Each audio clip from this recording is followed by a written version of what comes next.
back to my channel, and if you're new here, my name's Christina Kent and I'm an oil painter based out of San Francisco.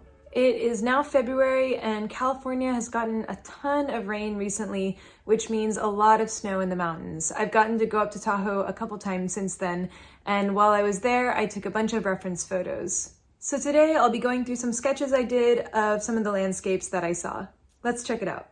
What drew me most to these landscapes were the bright contrast between light and shadow shapes and just kind of the interesting design that those shapes created. These are scenes of forest with snow on the ground, and so you have the dark shapes of the trees, and then you also have pretty dark shadows, especially in relation to the snow that is being hit by direct sunlight. The snow that's in shadow is actually pretty dark.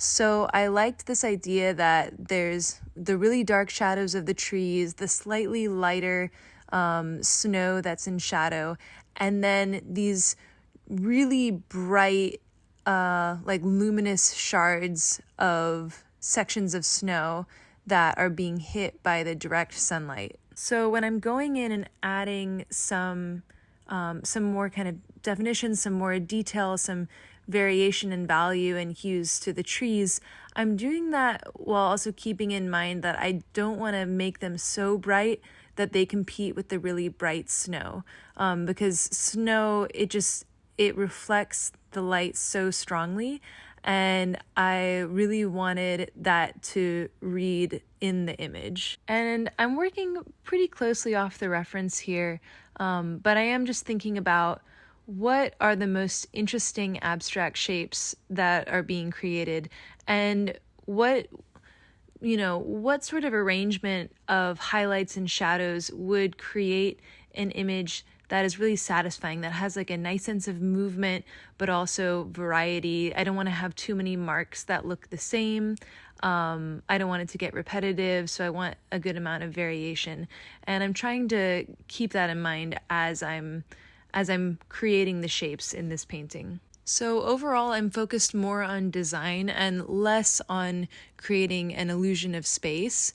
But I did go in and darken the tree in the front more, creating a bit more contrast to try to bring it forward a bit from the trees that are in the back. I still want it to read as a landscape and as like a representational landscape, but overall, the illusion of space is not my priority here. My major focus is creating an interesting design with the patterns of light and shadow. And I think it worked well. I think I could have pushed the highlights even more.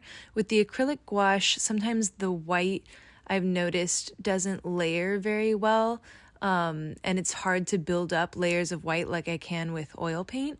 But overall, I like the arrangement of shapes. I like how we get this nice sloping sense of movement, and I think it works, all the shapes work together pretty well. The second painting is a similar scene. It's a slightly more dynamic composition, or it's a bit more extreme. So you'll see that the light parts of the composition are going to be sort of more compressed, and there's going to be a lot more shadow space that I feel like creates a more extreme design. It feels more energetic in a way.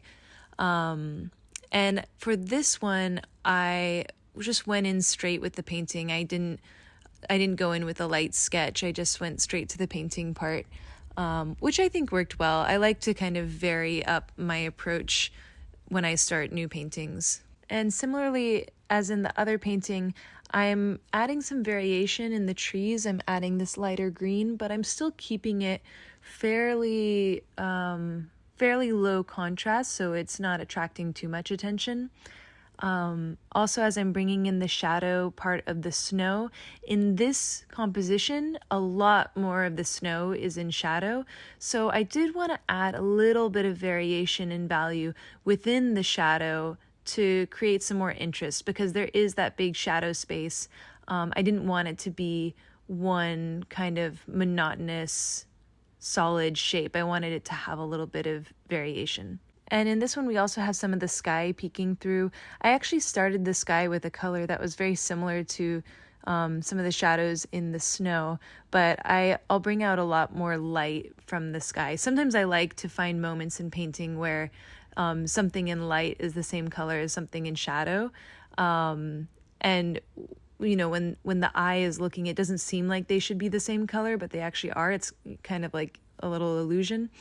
So I do like to look for those moments in painting, but I'll lighten up the sky in this one. And as I'm going in with the highlights, I'm really trying to bring a warmth to the highlights, almost like I'm not using Naples yellow on my palette here, but almost like a bit of like a pale Naples yellow, which is a color that I love to use when I'm oil painting. I think it just has such a nice like quiet warmth to it. And so I'm trying to add that here because I really want to give the effect of this bright sunlight. I think in the other sketch, the highlights read a little bit gray, a little bit flat. So in this sketch, I really wanted to push that warmth and that glow.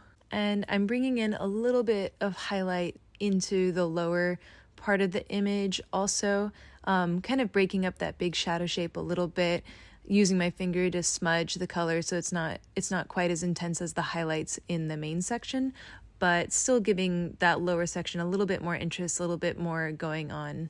But as you can see, the highlights in this one are a lot more compressed than in the other image.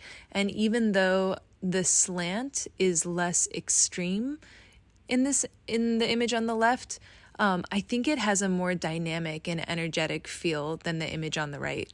And I add some extra details to the trees in shadow. I don't want to draw too much attention to the shadow section because I really want most of the focus to be on those bright highlights and the contrast around them.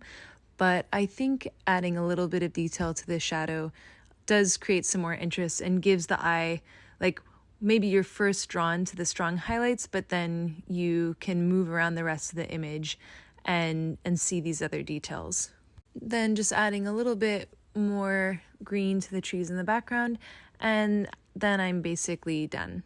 So here are the two finished sketches. I hope you like them. I'm pretty happy with how both of them turned out. I like also seeing the contrast between the two of them. Even though both of them are similar scenes and using basically exactly the same color palette, I feel like they definitely have their own distinct characteristics, their own character, their own kind of vibe, and that's cool. And I like to see that contrasted against each other.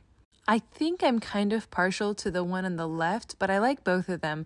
I'm curious, let me know which one's your favorite and why. I'd like to hear which one you feel drawn to.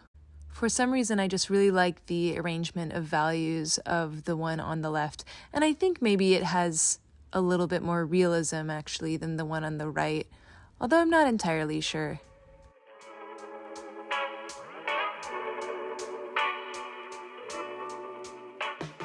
I hope you liked this video. Let me know what you thought in the comments.